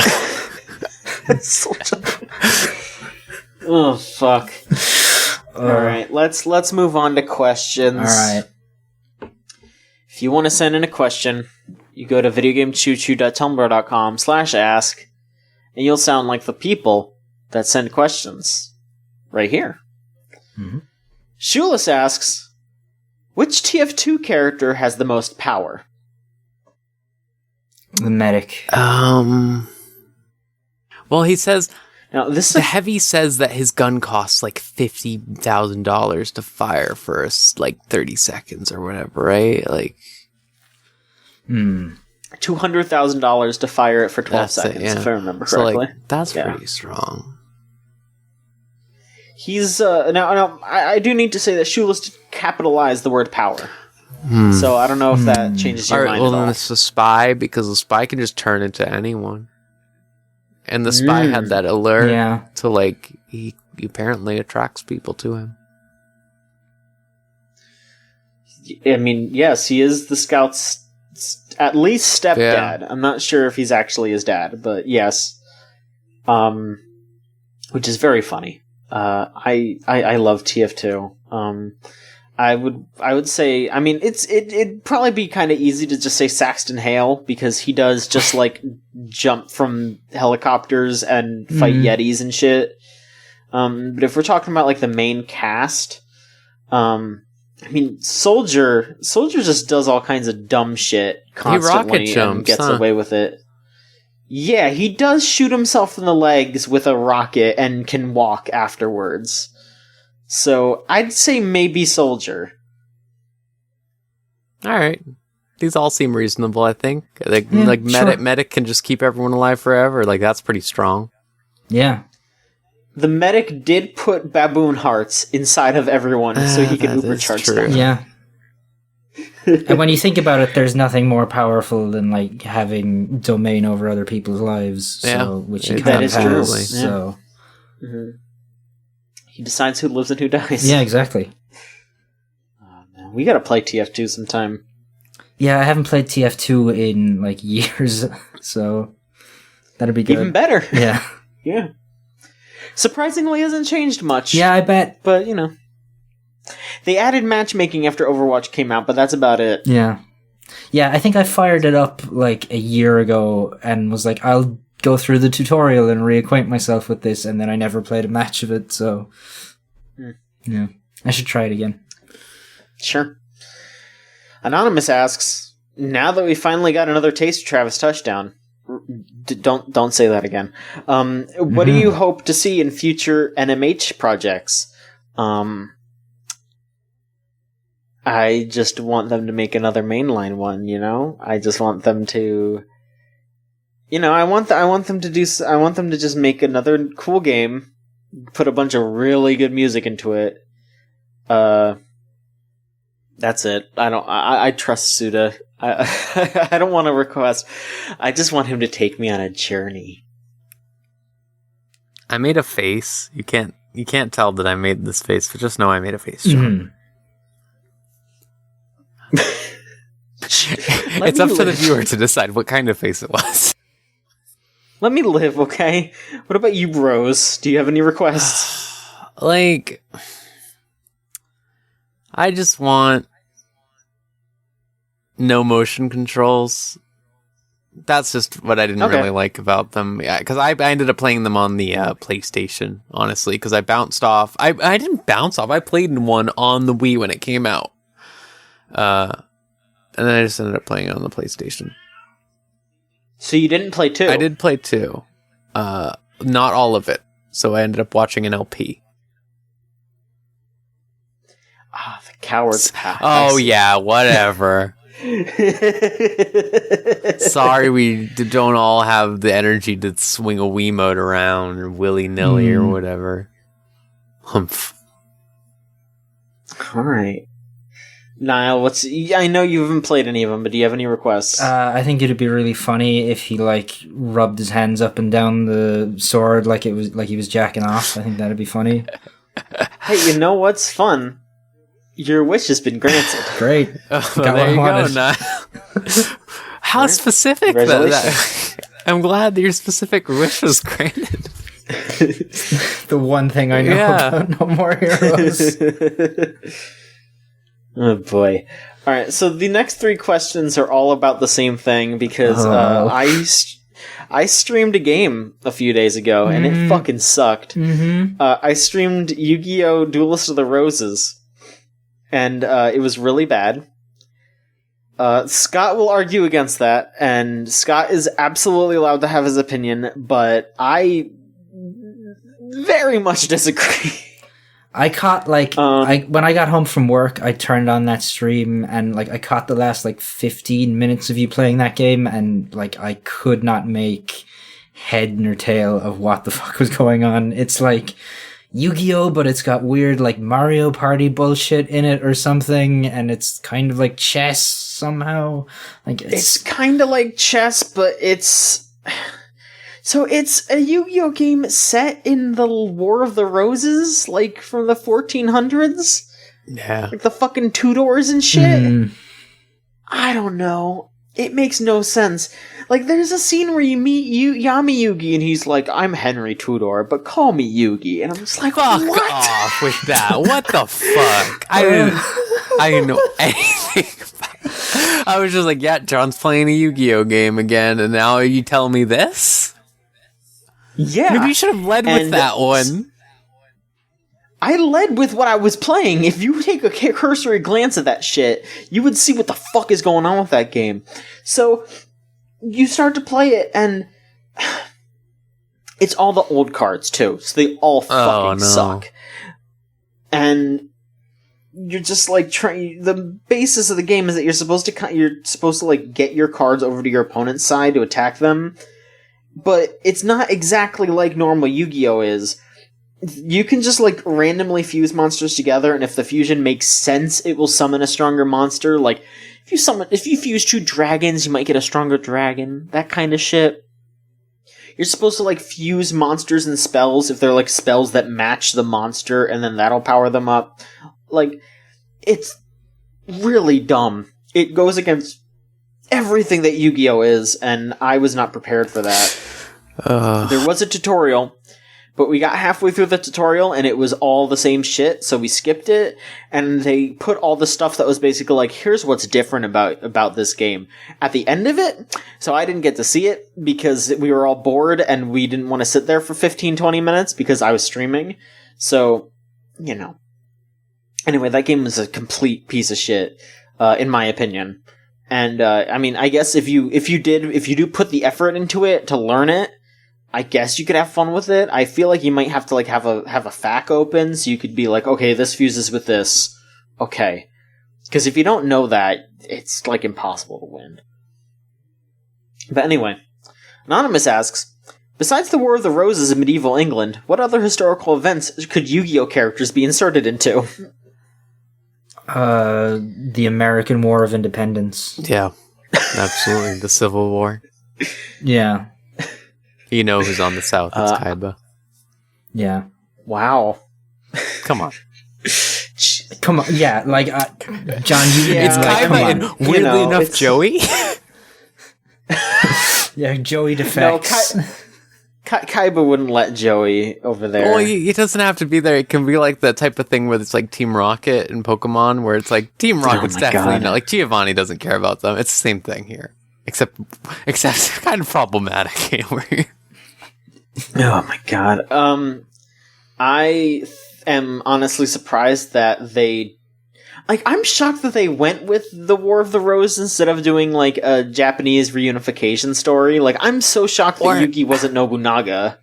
Or how about, like, Egypt? Yeah. I don't know, just throwing a wild one out there real quick. What if they did Egypt? I forgot for a second there. Yeah, I forgot for a minute there that, like, Yu-Gi-Oh! Was, like, all Egyptian symbolism. I mean, if they were trying to do something not Egyptian, which I guess is what they were doing here, but then also they don't like redesign any of the characters at all. Like Great. that one short blue magician guy that's always in the Egypt parts of Yu-Gi-Oh. Mm-hmm. He's still dressed up in like Egyptian garb, but he's like, "Oh, I'm a European wizard." Man, like, fuck off. Like, it's so bad. Yu-Gi-Oh! So bad. Yu-Gi-Oh! The New Testament was like my favorite Yu-Gi-Oh! Game. The U Testament? Yeah.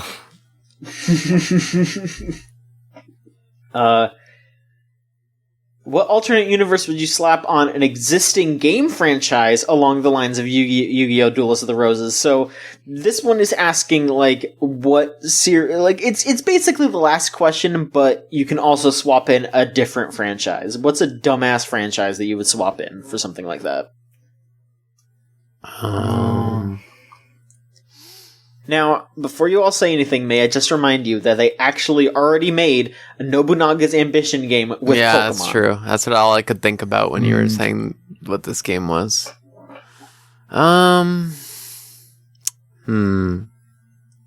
Dragon Ball? Yeah, Dragon Ball, like, I don't know, Revolutionary War, that would be... Mm-hmm. Yeah. Mm. Hi, it's me, Goku. I'm the first president of the United States.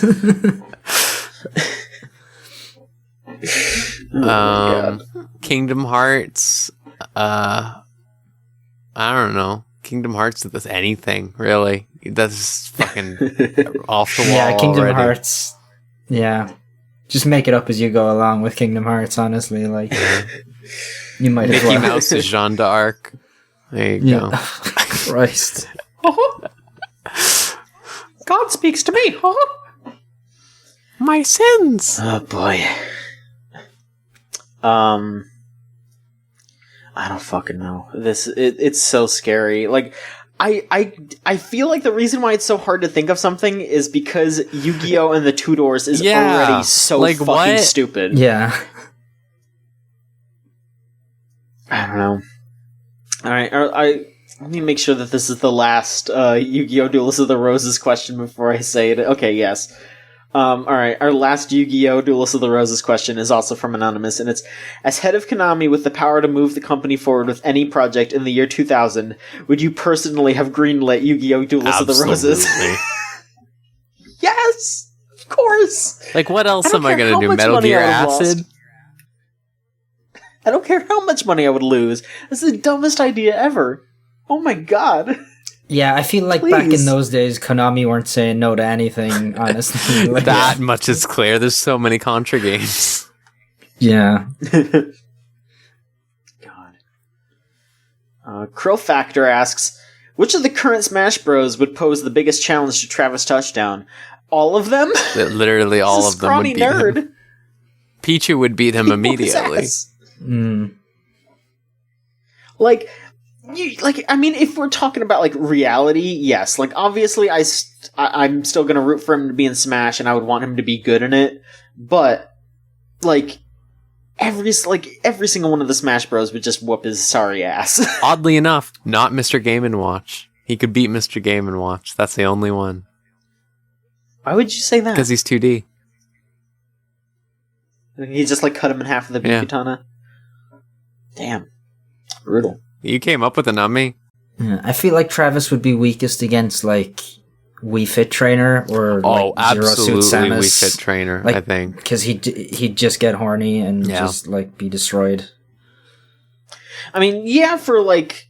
You're right, but also Wii Fit Trainer would just, like, start talking about fitness and he would immediately just shut down. Yeah. She'd be like, let's get a good stretch in, and he would just, like, start to stretch, and his shoulder would dislocate. Honestly, it would just be like Zelda. That Zelda in Smash Ultimate, because, like, you look at how he's like, oh, kawaii, or whatever, his fucking poster. She is very so cute. He would be, like, all about that, you know?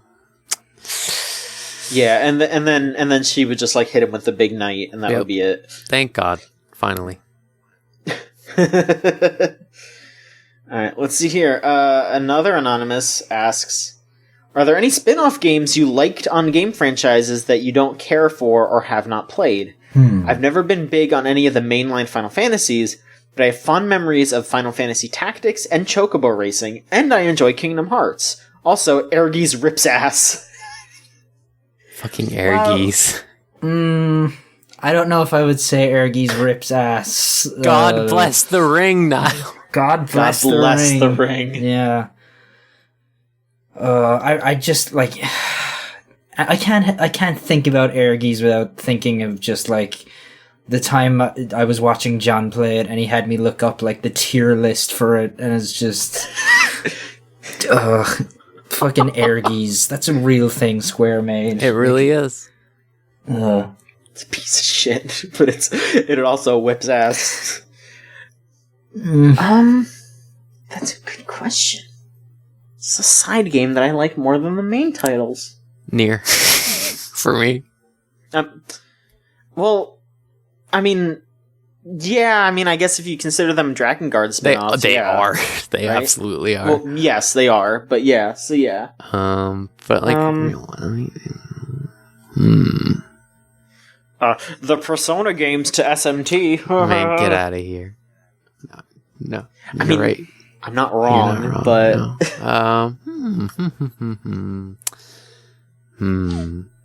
I like Pokemon XD Gale of Darkness more than any of the mainline Pokemon games, so... That game's not bad, but you're still on fucking drugs, Rose. Whatever. Visionaries are always hated at the time. You're off the shits. I'm just, like, glancing over at my games. Yeah, I am too. I know there's something, but I can't place it. Like, I can't think of what it is. Revengeance? Oh, Revengeance is the best Metal Gear game, so... Yeah. Yeah. Puyo Puyo Tetris? Which is it a spin-off of? Both. Damn. Both. I don't know. We can move on if we all can't think of anything else. Yeah, let's move on. Anonymous asks, who are your favorite streamers to watch? Do you prefer watching for certain games, or are you drawn for personalities? It's definitely personalities, and honestly, the only streamer I watch is Germa.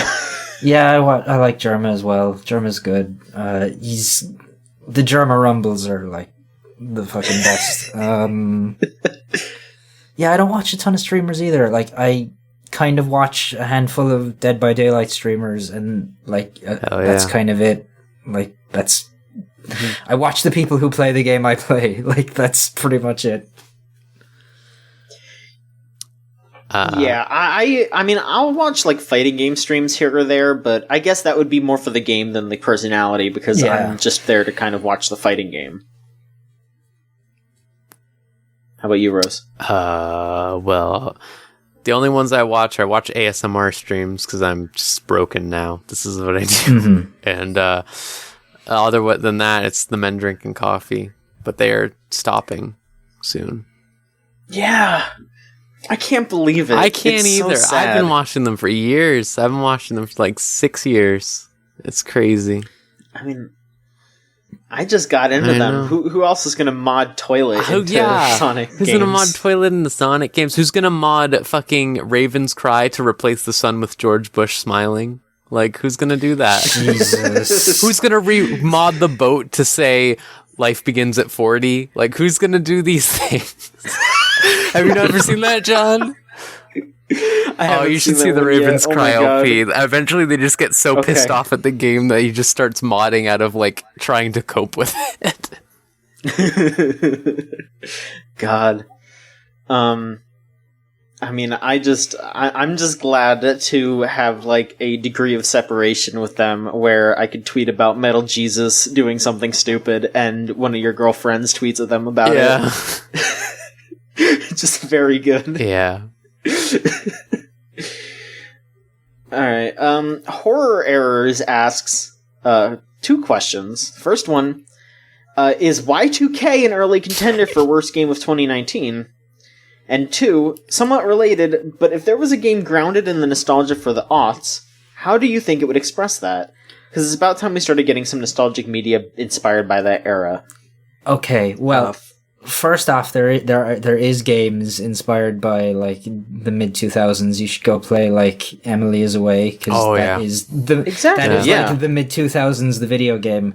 Also, as far as Y2K goes, I've heard that like I haven't had much time lately to be on the internet because I've been getting over illnesses and stuff, and I've like seen people saying things about Y2K, but I'm not like actually sure what has been going on with it, other than like, let me tell you, my friend, like from what I can gather, there's like some transphobic stuff in it, and like that's all I can like there's a lot piece together. There's like a lot of like really offensive language towards like mental illness and stuff like that. They drop a lot of like casual slurs, not like really hard ones, but still like pretty bad. There's a lot of just questionable language in general. The main character is quite literally, name and all, a self-insert of the lead developer of the game. Great. Yeah. It is especially funny because pretty much every review goes in on how much they fucking hate the main character. It's so funny. And it's just like generally like a terrible game. Have you ever played the Mario and Luigi games, the Superstar Saga, Niall, at all? Yeah. Okay. Yeah, like the GBA ones. All right. So you know how like you have to, when you attack, you do a mini game or whatever, right? And how if you like do it like really well, you do more damage. You have to do it really well to do any damage. Great. Yeah. And it barely does any damage even if you do it perfectly, and the minigames are like 5 times as long as the Mario and Luigi ones. Like in Mario and Luigi, it's like, oh, just like jump on their heads 5 times. Okay. And this one, it's like, oh, hey, do like a 30-second long rhythm game, and if you don't do it perfectly, you don't do any damage. That sucks. Like, it's also really like bad. Constantly marketed itself as like the savior of the JRPG genre, despite being, you know, made by like white dudes in America, and also being a bad game. Yeah, it seemed like it was trading really hard on being like, it's kind of like Persona, but like it's postmodern. Like, I lost count of the amount of times I've seen that game with the word postmodern, like, thrown around. It has postmodern in the title. Yeah, like, It's trying very hard to be Earthbound, and it's failing miserably. I think my air quotes favorite thing about it is they put a gravestone for Satoru Iwata in the game, and it's set in 1999. So it's like he wouldn't be fucking dead. It's a bad game. So yeah, contender. There you go. It's a contender. Like, there's so many other things, because, like, there's a scene where a girl calls the guy a ginger, and he goes, "That's our word." Yeah. Oof. Yep. Uh-huh.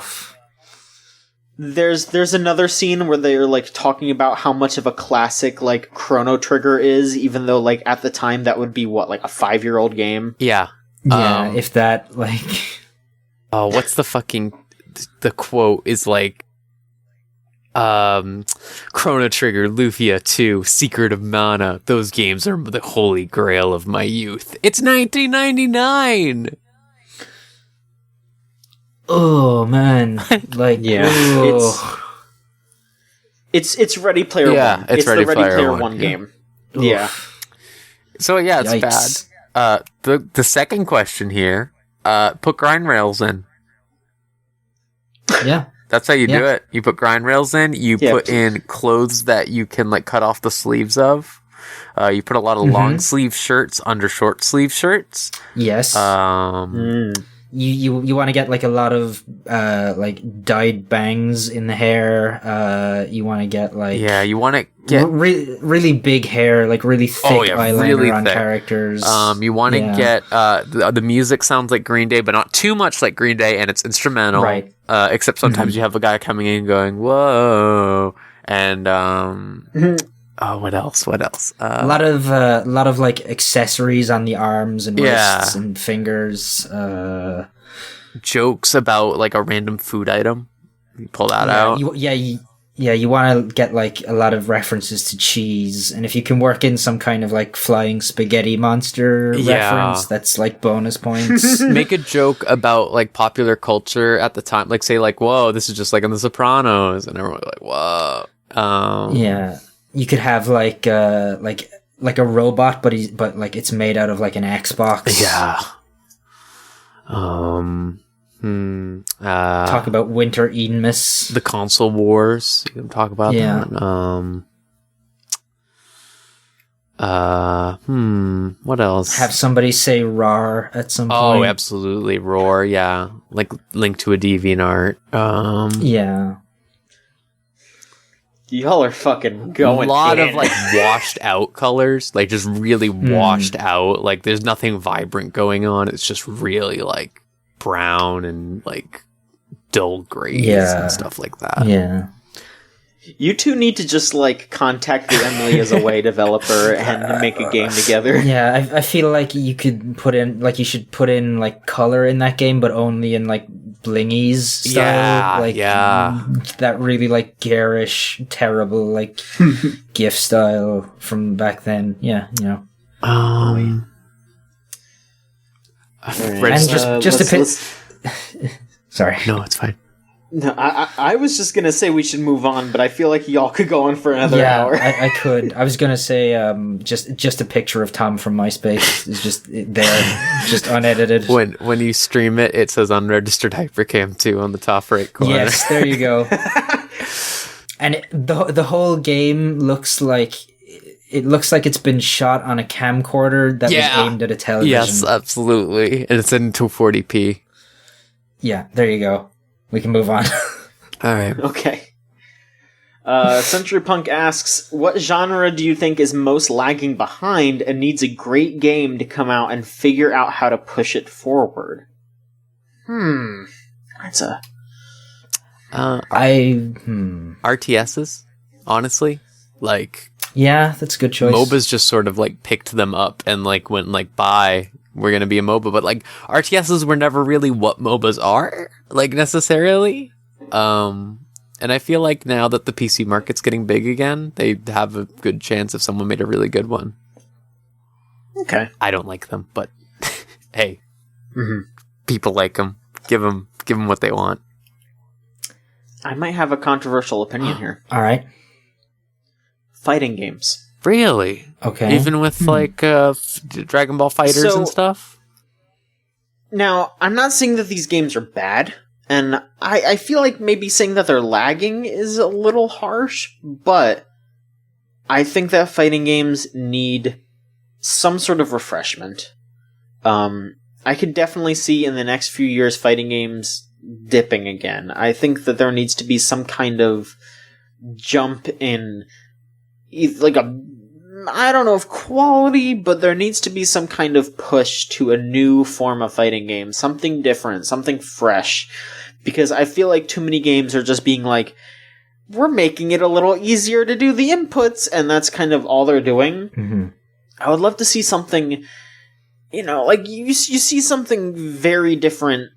Like, there's people, like even the stuff that is different is getting kind of drilled into the ground. Like something like Smash was really weird and different for fighting games, but now there's like Brawl Out and Icons and all this. Like there's a bunch of different things now. I would love to see some kind of new, interesting version of a fighting game that is competitively viable, but also not just like Street Fighter and not just like Smash and not like BlazBlue. Like I would love to see some kind of different form of fighting game, and I think that would push the genre forward very well. Yeah, I think that's an interesting idea. I just struggle to think what that looks like, because to me, fighting games are like, there's the traditional, there's the platform fighter, and then there's like the Naruto style arena things, that Kill la Kill game is gonna be like. I don't know how you find a fourth Power Stone thing. Yeah, like Power Stone. There's a bunch of games like Power Stone out now. Really? As well. Yeah, there's a few on Steam. There's another one coming out in a month, I want to say. I can't remember what its name is, but I don't know. I don't know how you change fighting games, really. I know it's an empty ask because I'm not really coming up with a new thing, right. But I just want to put the concept out there. I would love to see something different. Mm-hmm. If it doesn't happen, whatever. I'm still happy with what we have. You just said, yeah, Dragon Ball. Dragon Ball is amazing. I love that Dragon Ball exists. But man, I just want to see something wild and different that I could never guess. Mm-hmm. Anything else? I would say adventure games are due for a kick in the ass. I feel like since The Walking Dead blew up, games have really fallen into that very structured Telltale style of game, and could really do with some innovation coming into it. There's been a few attempts, Thief of Thieves tried to do stuff, and that was a bad game. The Council had some really interesting ideas with a skill system and a skill tree that would lock different parts of the story away, but that game was also really bad, so it kind of didn't take off. I would like to see somebody do something new with adventure games, because I like adventure games, and yeah, I'm getting tired of John Machonsky will remember that every 2 minutes or whatever. God. I do have another one, and I feel like I just have to say it, and I don't have to explain myself. Open world games. Yeah. Yeah. I almost said that, but yeah. Legitimately though, I remember people were saying Breath of the Wild was oh yeah, it really didn't. It was basically just an open world game, just with some Zelda stuff in it. They really need to. I feel like Witcher 3 kind of changed open world games, and nobody has figured out anything to build off that. Yeah, they just the keep trying to do storytelling that and stuff. Yeah, Ubisoft keep trying to just do that again, as do everyone else, and there was almost this expectation, I think, I didn't really have it, and I don't think you did either, Rose, but people seemed to be expecting Red Dead to be that next step up, and it was a big step back. It for really that kind was, of thing. yeah. So I don't know where those games go next, because like I think the recent Fallout games have proven that the old Bethesda style open world game is not viable anymore. Yep. Like nobody really has the resources and time and money to put into like world building in the sense that The Witcher has. Like, I mean, The Witcher has like a whole series of novels that they just like had to pull from. Like somebody needs to figure out something new to do with that, and I don't know who it's going to be or how. Like, I don't know. Absolutely. All right, our final question is also from Anonymous, and if you want to send in a question, it's videogamechoochoo.tumblr.com/ask. They ask, if you eat oatmeal, do you pour hot water with it like a normal person, or hot milk like some kind of bastard? Now you listen to me. What? When I eat oatmeal, I want a nice, thick, delicious meal, and I don't want it to taste all watery and shit. I put milk in my oatmeal. What the fuck kind of person would dare step forward and be like, water's better? Me, because I'm lactose intolerant. I understand that. And I mean, like, if you make it with water, sure. But trying to be like, oh, that's the best, that's normal. If you use water, you're a dumbass. Like, what? I want it thicker and not watery. I think what's your it's deal? a representation of the excess of capitalism in general to use milk. What the fuck? I'm just messing with you, John. It's fine. I couldn't imagine that personally. But I'm gonna pass out. I don't know. I like to get some oatmeal, some like apple and cinnamon oatmeal, and then I put a little extra cinnamon in there because I love cinnamon. I deserve it. I want a little extra cinnamon, and then that's it. There you go. Delicious, healthy breakfast. Maybe banana too. oh yeah, get that potassium in there. Yeah, it's great. All right, that should do it, folks. What an adventure we've had. Yeah. Yes. Honestly. What a trip. Thank you two for being on very much. I appreciate it. And thank you all for listening. We had a good time this week. And if you want to continue to have good times, follow us on the Twitter at VGChoochoo. We're doing that. We got our Tumblr, videogamechoochoo.tumblr.com. We have a Twitch, twitch.tv/VGChoochoo. I think it's mostly just going to be me for the next little bit, because Solan's doing his like Kingdom Hearts stuff. So he's doing that on his channel. And Scott and Janie are taking a break after finishing Xchum.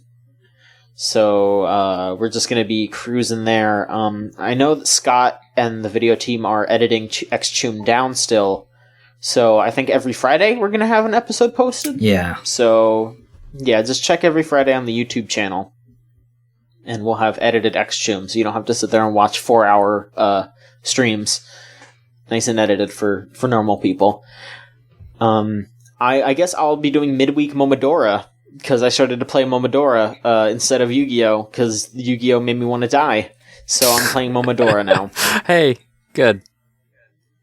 Yeah, that's a fun game. That's a good game. Yeah, I'm not going to play a bad game anymore. It is a good game. No more Digimon. No more Yu-Gi-Oh! Momodora. And I'd like to thank Melt Channel /Magic Circuit for our theme song Crush off of the album Magic is Real. If you want to listen to more great songs, it's meltchannel.bandcamp.com and soundcloud.com/magic-circuit. If you want to come hang out with us, it is thegamezone.zone. We watch Yu-Gi-Oh! GX every night. Great advertisement. Talk shit. Yeah, we, there's all kinds of dumb videos we watch. Badlands Chugs. Watch that. He's really good, honestly. He's the best. He's really good. I hope he puts up another video where he tries to teach you how to chug, because those are fucked up. Yeah, those are scary, honestly. Like, he's a nightmare man, but I love him. Yeah, he's been kind of like muscling in on LA Beast's territory recently because Beast hasn't really been making videos, so Badlands Chugs has been... what the fuck is... Like, what the fuck has Beast been doing? He's been building his pizza-eating machine, like, he keeps posting, like, images of it in progress on Instagram, and he's, like, started and stopped it, and, like, started from the start again, like, a few times. He seems to be trying to build a thing that's going to liquefy pizza and just, like, funnel it into his mouth, basically, and it's just... He's a nightmare, man. That sounds awful. Yeah. And lastly, if you want to support us, it's patreon.com/VGCC, and you can listen to Chuchigatri Unlimited Train Works a whole week early. That's a good thing. And that's it. Thank you all for listening. We'll be back next week with another episode of the Video Game Choo Choo podcast.